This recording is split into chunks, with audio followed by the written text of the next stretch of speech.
Oli ku There is Still Hope, channel y'essuubi. Kale mwenna abali ku mukuto gwa Desktop twagala nnyo gy'osinzira okutulabira.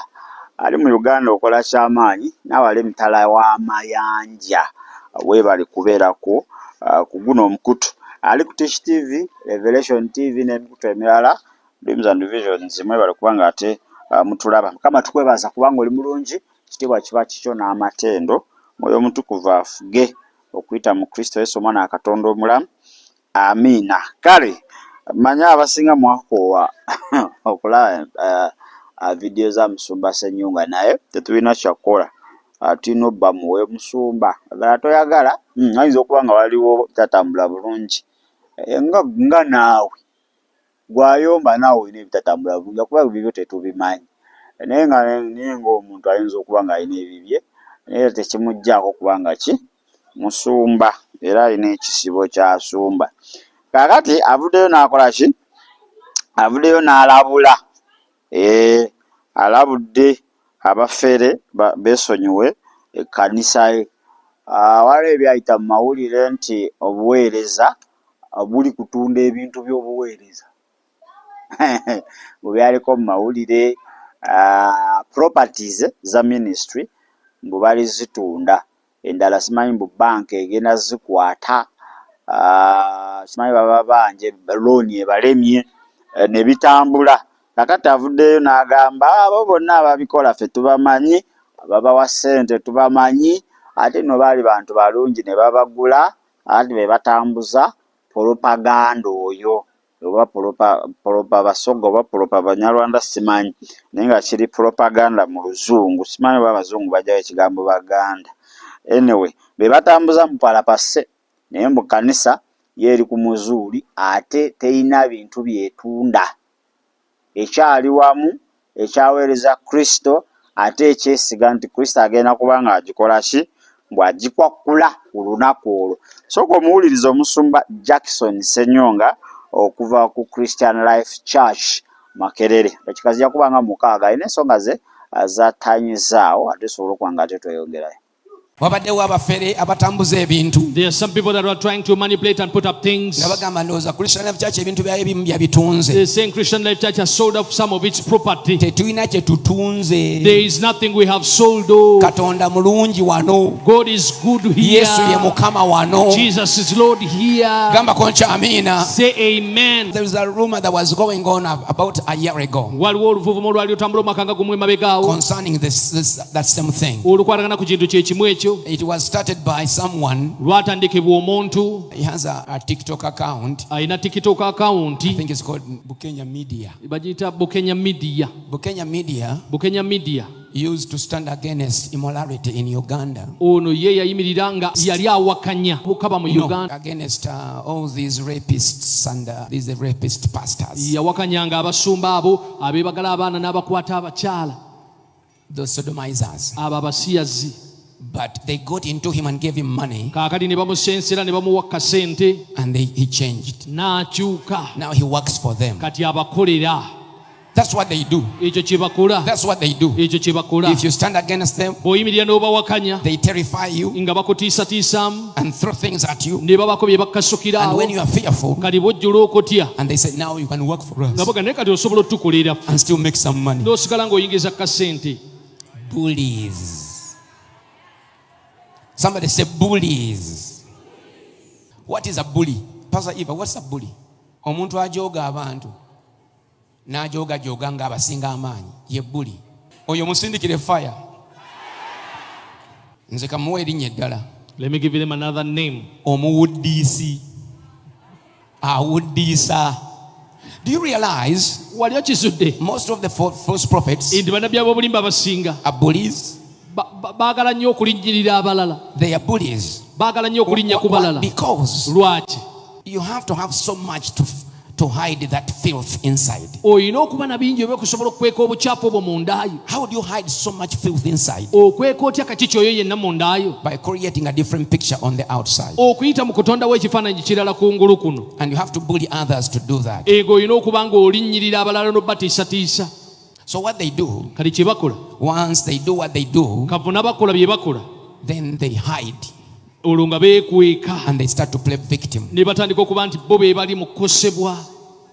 I'm a victim. Nze bakosa nze. They said this to me. Banjogeddeko bati. They said this about ne me. banjogerako ne kino. They are bullies. Abo baagala kulinnyirira They know balala. the inside filth that they carry, Bamanyi obukyafu obuli munda bwe beetikka. but they have to create a different persona on the outside. naye kungulu kuno balina kuteekawo kifaananyi kirala. So they play victims. kati buli kiseera bo be baba bakosa. They even can even go to police basobola n'ogende ku poliisi and they report. ne bawaaba omusango. This one has wronged me. nti ono yankoze This bubi. one has wronged ono me. yankoze bubi. Why they are creating some public sympathy and perception, nga bagezaako okutondawo okufuna okusaasirwa okuva eri mu so they bantu can hide under basobole okwekweka wansi the thing that they do. wansi w'ebyo bye bakola. How do you know they are bullies? otegeera otya nti bano baagala okulinnya ku balala? When they go to the authorities bwe bagenda mu b'obuyinza or the police oba ku poliisi or wherever they go, oba wonna we balaga and they are called to go and defend their claims, ne babayita bajje bategeeze oba bongere okulambulula bye baayogera, then they don't show up. tebalabikako. If you are passionate about your claim, bw'obanga byoyogera mwatti obitegeeza, show up and defend them. vaayo gye obirwanirire. But they duck, naye beekweka they wansi, hide, beekweka they shy, ne babulawo, they don't show up. tebalabikako. Then you know they are bullies. olwo omanya baagala kulinnya bulinnya ku balala. Send fire and pulire. Those are the works of the bullies. eyo gy'emirimu gy'abantu abaagala okulinnya ku balala. We had one in Uwero. twalinayo omweruwere. You have heard Pastor Akampulira say this here. mwawulira omusumba akampulira ekyogerako wano. He went to police yagenda ku poliisi and said, Pastor Senyonga, n'agamba omusumba he Ssenyonga did this yakola kino to us, gye tuli to this. na kino, And they made a statement. ne bakola statement. So people went there, abantu ne bagendayo, and then the police called him poliisi n'emuyita to come make another statement. okukomawo abeeko statement endala gy'akola. He ducked, ne beekweka, he ran, ne badduka, turned off his phone, essimu ne bagijjako, and relocated quickly. ne basenguka mangu nnyo. Mbadde ngamba bakulumiza, I thought your heart, bakukosezza, they hurt you. ate bakuyita okole statement endala, Now they are calling you to add on to your statement. ate gw'odduka, It is you running away. ate gw'oyagala okusindikayo abalala, It is you want to send the other people. toyagala kulabikako You don't want to show up kubanga otya amazima. because you fear the truth. Sindika offayo emirundi esatu. So that's how you know them. bw'otyo bw'obategeera. Why are you hiding? lwaki oba weekweka? Why are you sending representatives? lwaki oba osindika Why are you abokukiikirira? running? lwaki oba odduka? Because you are a bully kubanga oyagala okulinnya ku and you balala have no truth. ate tolina mazima. The Bible says, bayibuli egamba you shall know the truth mulimanya amazima and the truth shall make you free. n'amazima galibafuula ab'eddembe. For me, I don't fear to go anywhere. nze sitya kubaako wendaga No, wonna. I don't fear to go anywhere sitya kugenda wantu because I wonna have truth kubanga amazima ngalina and I'm free. era ndi wa ddembe. And whoever I give that truth, era buli yenna gwempa amazima ago they change their mind about the bullies that lied to them first. akyusizaawo endowooza yene ku ekifaananyi kyabadde alina ku oyo eyazze okuloopa nti badde bamulinnyirira. I pray nsaba you will outsmart your enemy and they'll be confounded and embarrassed in Jesus' name. nti omulabe wo n'amusalako n'omusinga n'amagezi n'aswazibwa mu linnya erya Yesu. Kuba engalo weebaze Katonda. Clap your hands and thank God. kale yoyo musumba Jackson Senyonga Christian Life Church Makerere nga alabula abo bonna abogerera ekkanisa y'amafuukuule. kale nzija kuwa ekyawandiikibwa Zabuli 133 labayo nga ekiro ekirungi abooluganda okukola ki okutuula awamu nga balina okwagala okwa Mukama waffe Yesu Kristo kiringa amafuta amalungi. Olunyiriro olwo lutulaga obulungi bw'okubeera awamu obw'okubeera ekimu. Buli tubeera ekimu amafuta gakulukuta era Mukama akola. Buli we tweyawulayawula sitaani afuga oba obadde tokimanyi. Gye tukoma okweyawulayawula, okulwanalwana, okwesojjasojja, nze mutuufu gwe toli mutuufu, ate gwe simanyi bino ebisiike, ate gwe simanyi bino ebiki, ne mubeera awo mufo gy'okubuulira enjiri ya Mukama waffe. People want to know who is Jesus. People don't want to know what are your problems. Tebagala kumanya mmwe ebizibu byammwe, entalo zammwe. Abantu bagala kumanya kimu, Kristo. naye kakati platform ezimu ez'abalokole mu ggwanga muno zifuuse ezitagasa kuba kakati zijjudde entalo wozigendako n'okakange ne pulize ku njiri otandika bulungi nga batendereza ne batendereza bulungi ne basinza omubuulizi wajja n'adda mu lutalo kulwana bibye n'atandika okwogera kuoli nayogera kuoli ogamba atandise bulungi wano naye wasitaani ayingiriddemu wa ndaba temuli mu kigambo temuli kristo wano nga sitaani abasooberedde ate si lumusa ebiri omwaka ne guggwako ne bakwata omulala ne bakwata n'omulala wakuyamba n'asoma ebyawandiikibwa era n'abikyusa ne birwana olutalo lwe nebirwana ayinza okusomera ekyawandiikibwa n'akifikisinga mu lutalo lwe ne kijjamu bulungi n'okkiriza kati buli omu ali kulwana kulaga nsi nti emutuufu naye ate kye twalikoze kwe kulwana okulaga abantu nti Yesu lyekkubo n'amazima n'obulamu. Kati wenzira ng'abantu nyagamba genze mutuufu then mba nvudde ku Great Commission. Mba nvudde ku kuyitibwa oba ku kutumwa Mukama waffe kwe yatutuma okugenda okubuulira enjiri amawanga gonna. So Sumba Jackson ngaga abantu abamu mbu babagula ba TikToker mbu babawa ssente ne babawaze lecture ne babaga kakate musabulo ono ninga ababaguze mbu basumba bera katebe ebibogebwako matugambuzi agabasibiddwako kubamekesengo si bituufu.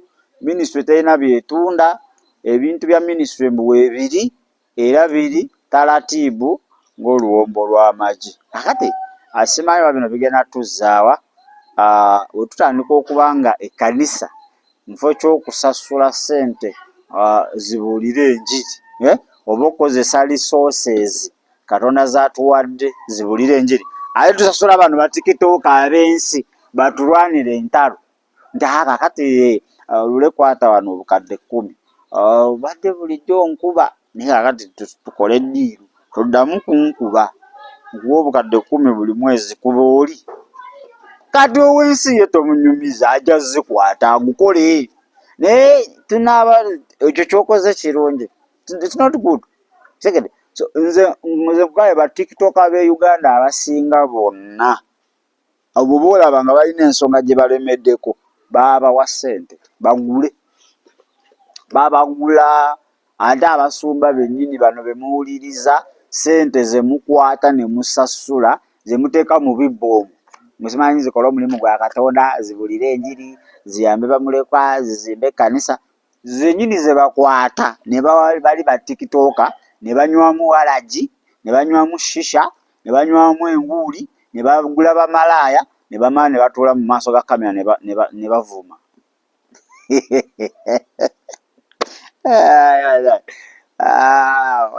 Nze waliwo abantu abamu yasaana nakuwaayo wadde n'ekikumi nga nja kuba nsize mu maggwa nze sigaanyi kuwaayo waayo naye waliwo abamu woolaba nga oli kusuulayo busuuzi kitegede bagala zikwata baziwe ba bloggers babalwanira entalo tebakyesiga Katonda tebakyesiga Yesu balwanira waayi entalo balwana za mubiri na musaayi Yesu bamuvaako kati Yesu tasobola kulwanira lutalo nga bamuvaako dda.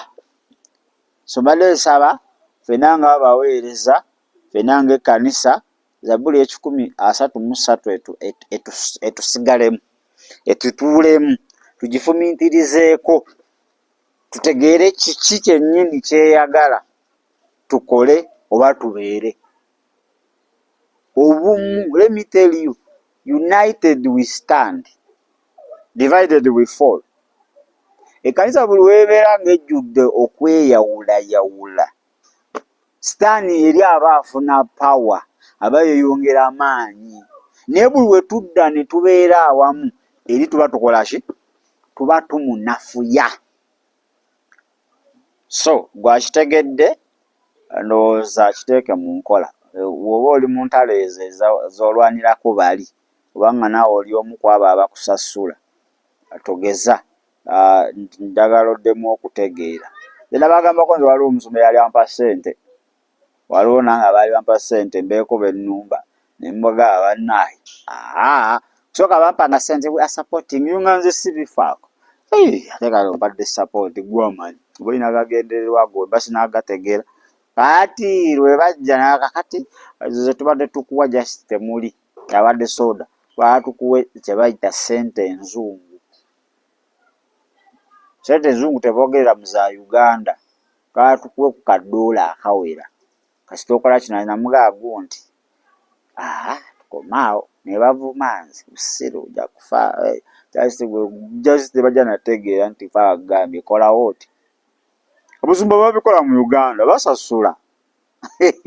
Sindi zemuwaye wa mukama ekimu ekyekumi agula ebituli by'eggulu akufukira omukisa obuleko n'oguteeka engeri kyezigenda okukola. Kati tosobola kusiga mu maggwa n'osuubira amakungula era wosiga abantu afaanaganawo awati n'owaayo ssente mulokole n'ebituli by'eggulu n'oba obirabawo ebiti nga byeggudde. Katonda n'afuka omukisa zisi gujja gende wala. Dawega afuna mukisa wadde n'akamu. Kale gamba Yesu otusaasire ng'ekkanisa. Mazima tunoonyeza ebyaffe tuvudde ku mazima. Tuva tusaba otusonyiwe tunaaze n'omusaayi gwe otutukuze.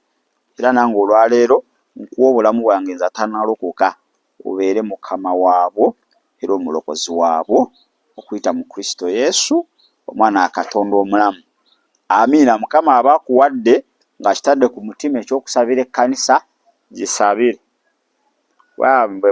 Bwe mulowooza mu spiritual father bakitaffe mu Katonda ezo entalo ze babeeramu za kugula babuloga za kukola ki. Kale kanetolemuko Katonda enkoma bingi bye tugenda okuba nga twogerako. Shalom. Webale kulaba There is Still Hope. Okumanya ebisingawo tukubire ku 0752 34 14 47 oba ku 0761 08 83 15. Osobola n'otufuna ku email eya tshitv74@gmail.com. Eno ye There is Still Hope, channel y'essuubi.